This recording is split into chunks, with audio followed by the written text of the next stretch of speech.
សេចក្តីស្នេហា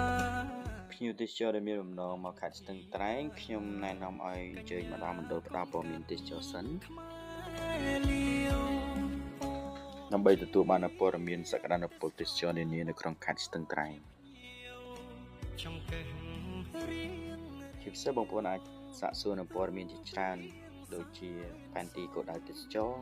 តំបន់សក្តានុពលទេសចរនិងកន្លែងកំសាន្តស្នាក់នៅជាច្រើនកន្លែងលាតដែលមាននៅក្នុងខេត្តស្ទឹងត្រែងមានចេតនាលាក់ផ្កា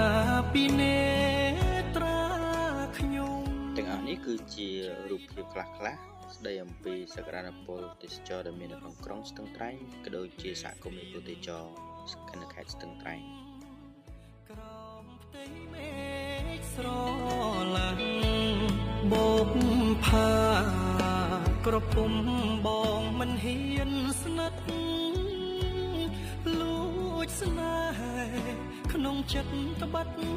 បងមានម្ចាស់សៀមប៉ាងសៀមបោកលោកដឹងរឿងច្បាស់មិនហ៊ាន What are they doing here? Fishing. Fishing on the On the road. You never seen this? No. Never. Ever?